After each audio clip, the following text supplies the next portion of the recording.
अस्सलाम वालेकुम स्टूडेंट्स। उम्मीद है आप सब खैरियत से होंगे। हमारा लेसन जो ग्रामर का लेसन चल रहा है, आज हम करेंगे वर्ब। इससे पहले हमने नाउन और प्रोनाउन दो कर लिए हैं और आज हम करेंगे वर्ब। वर्ब इंतहाई इंपॉर्टेंट चीज सेंटेंस में, इसके बगैर सेंटेंस हो ही नहीं सकता, बन ही नहीं सकता sentence. Without a verb we can not make a sentence. तो ये किसी न किसी हालत में सेंटेंस में मौजूद होता है, तब कोई सेंटेंस बनता है। तो इसको हम देखते हैं। सबसे पहली बात तो ये है कि वर्ब शोज एन एक्शन और a state in a sentence. किसी सेंटेंस में ये कोई उसका एक्शन बताता है या कोई स्टेट बताता है किसी चीज की। और अब verb is a word that say और सेज और tells. Verb is a verb एक ऐसा लफ्ज होता है जो बताता है समथिंग अबाउट अ पर्सन और थिंग। किसी चीज या शख्स के बारे में कोई चीज, कोई बात बताता है। ये उसका कोई एक्शन बताएगा, उसकी कोई स्टेट बताएगा, कोई हालत उसकी बताएगा। For example he is playing. जैसे हम इसकी हालतें मुख्तलिफ होती हैं, वर्ब की हालतें मुख्तलिफ होती हैं। मतलब यहां देखें तो ये है शी ईट्स। ये हमने टेंसेस अच्छे से किए हुए हैं, तो हमें पता है कि वर्ब अपनी हालतें कैसे बदलता है। तो यहां देखें बेस फॉर्म और उसके साथ एस ये क्यों लगाया, ये हमने प्रेजेंट इंडेफिनिट टेंस में सीख लिया था। तो बहरहाल यहां देखें वर्ब की क्या हालत है, वर्ब की कौन सी शेप है, वर्ब किस कंडीशन में है। और यहां देखें ही इज प्लेइंग। अब यहां ये प्ले के साथ आईएनजी आ गया। ये भी एक स्टेट है, वर्ब की एक हालत है। तो यहां फर्स्ट बेस फॉर्म के साथ एस, यहां बेस फॉर्म के साथ आईएनजी। अब नेक्स्ट देखें, यू वेंट, तुम गए। अब यहां इसी वर्ब की एक और हालत है, गो की एक और हालत है, सेकंड फॉर्म है। तो हमें पता है कि ये पास्ट इंडेफिनिट टेंस है। तो बहरहाल हम बता रहे हैं कि वर्ब कैसे अपनी हालतें बदलता है जमाने के लिहाज से। तो दे हैव गॉन। अब यहां तो बिल्कुल एक अलग इसकी हालत, एक अलग state. Gone third form of verb, go की, ये गो की सेकंड वेंट और थर्ड गॉन। तो वर्ब इस तरह से अपनी हालतें बदलता है। वर्ब की फॉर्म जो है बेस फॉर्म, उसके बाद पास्ट पार्टिसिपल और प्रोग्रेसिव कंडीशन फॉर्म होती है उसकी, आईएनजी जब लगाते हैं। तो मुख्तलिफ वर्ब की मुख्तलिफ शक्लें होती हैं और ये टेंस के एतबार से ये अपनी शेप वर्ब की तब्दील होती रहती है। तो वर्ब क्या करता है, सबसे पहले वर्ब का काम ये है कि हमें किसी शख्स या चीज के बारे में बताता है, उसके एक्शन के बारे में बताता है या उसकी स्टेट के बारे में बताता है।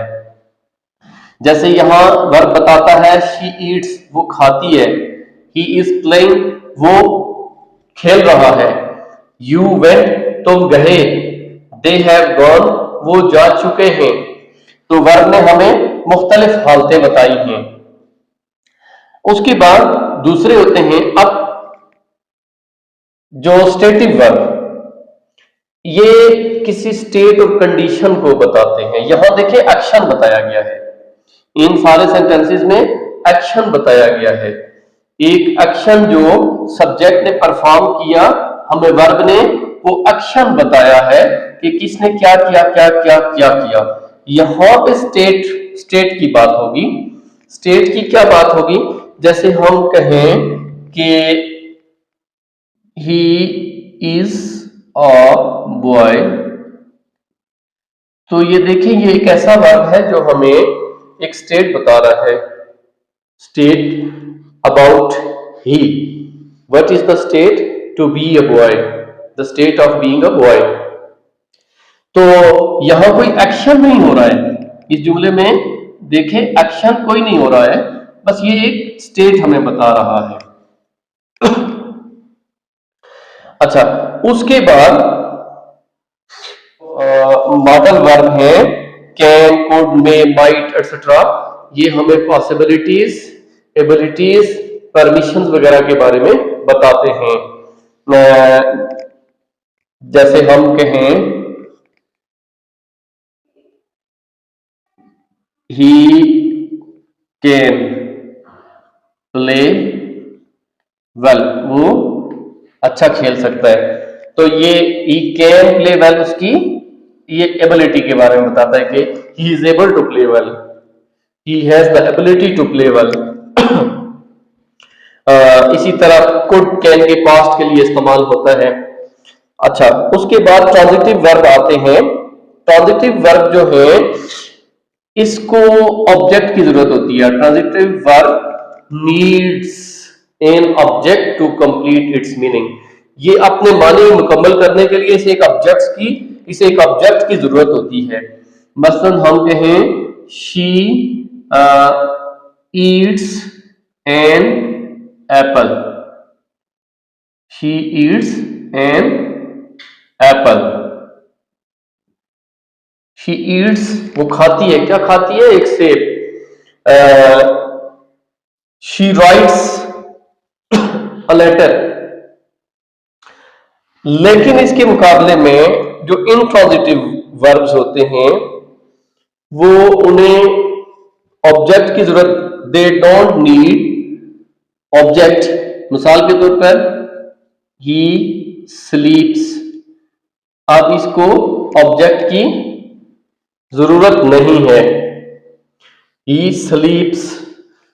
अब ट्रांजिटिव वर्ब वो हुए जिनमें ऑब्जेक्ट की जरूरत होती है ताकि उनका मतलब पूरा हो जाए।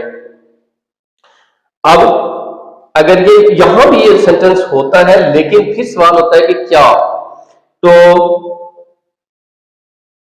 ही शी ईट्स एन एप्पल उसके साथ आकर उसकी मीनिंग को पूरा मुकम्मल कर देता है, बात पूरी की पूरी समझ में आ जाती है।